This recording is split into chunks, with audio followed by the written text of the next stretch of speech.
Imagine traveling from 10,000 kilometers away, spending 2 or more days transitioning from a plane to a shuttle, and then spending several hours on a speedboat to reach an island that welcomes you with an impression like this? Or sounds like this when you're lying on the beach? Or smells like this when you are eating in a restaurant? Welcome to Thailand, the land of pristine beaches, vibrant culture, and delectable cuisine, offering a captivating blend of natural beauty and rich traditions. Yet, this picturesque image, often marketed to us, is why millions of tourists flock to Thailand each year. While tourism is a significant contributor to Thailand's economy, why does the reality differ from the glossy commercials? And why hasn't the Thai government addressed this contrast? Let's uncover the truth behind the scenes. Problem number 1. No waste management. Even though the supply chain seems to be working, waste management is an absolute disaster. There are no trash bins. Everything is simply discarded, whether into the water, the jungle, or just by the side of the road. The result is an extremely polluted island no matter where you look. There is plastic everywhere on the island, and around the so-called stunning beaches. So where are the many tourists, who are at least familiar with them from their countries, supposed to dispose of their garbage? They end up putting this trash in bags and leave them by the roadside. However, it doesn't get collected here. Instead, the next tide, dogs, or rain washes it back into the sea and onto various beaches. Such occurrences take place here on a daily basis due to the absence of an organized waste disposal system, coupled with a lack of awareness within the local population. Additionally, the substantial influx of tourists does not have access to designated garbage disposal facilities like easy-to-use garbage bins along Walking Street or along the beaches. And despite all this trash being visible to all the tourists shuttling back and forth from the pier to their 5-star hotels, there is no action taken by the national park authorities, the apparent sole authority responsible for the protection of these islands. It's getting worse month by month, and we're not just talking about a glimpse behind the scenes anymore. We're talking about garbage piling up along the roads, at residences' huts, and at high-end hotel complexes.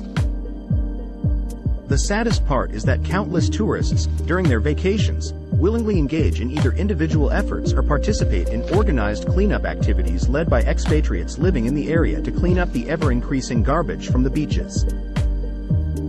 However, there is still a substantial amount of garbage scattered across the island, with waste being improperly discarded along the roads and into the jungle.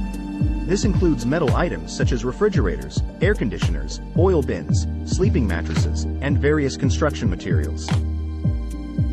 But how can that happen when there hasn't been a shift in mindset among the local population? If the government doesn't fulfill its responsibility by raising awareness that any form of plastic, especially in such a small ecosystem like this island, has no place here.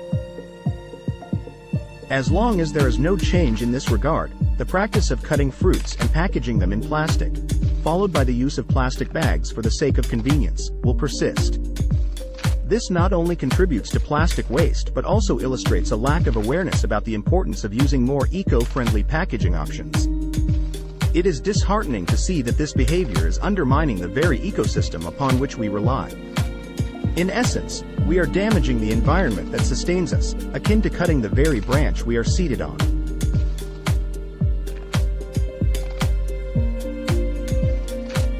Problem number 2. The noisy longtail boats and motorbikes.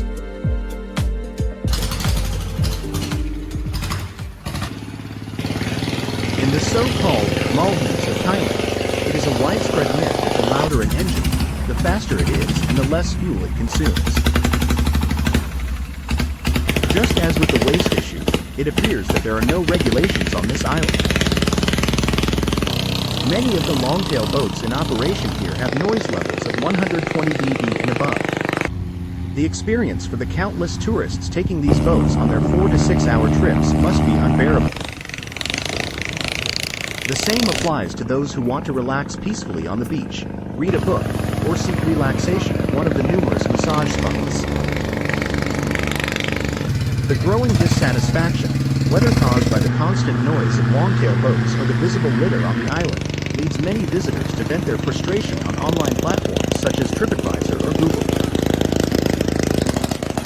The well-known culture of politeness and consideration often associated with Thailand is not to be found here. It is seen as more inconsiderate and reckless, casting an entirely negative image on the entire island due to the actions of a few and the lack of regulatory control. The consequences are logical. More and more visitors will wonder whether it's worth the effort to come here, and if it's better to choose a place where they won't be disappointed for the same amount of money. A few years ago, motorbikes were primarily used for distributing the numerous incoming goods, but now, they have become a must-have for almost everyone on an island that can be crossed on foot in just 15 minutes. Naturally, it's enjoyable to tinker with them. But here too, the reality looks different. Extremely loud motorbikes and speeding pose a significant danger to visitors on their way to or from the walking street.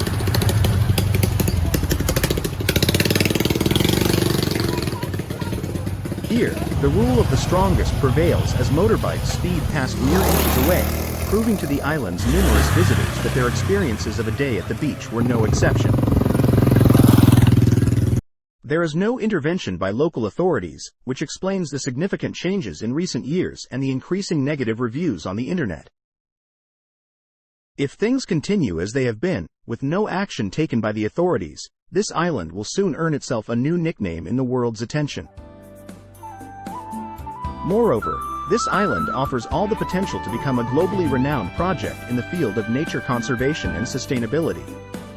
Imagine it greets its guests with clear guidelines emphasizing responsibility in plastic usage, aiming to minimize plastic consumption. These measures create an atmosphere of respect towards guests, leaving a positive impression that either ensures return visits or prompts recommendations.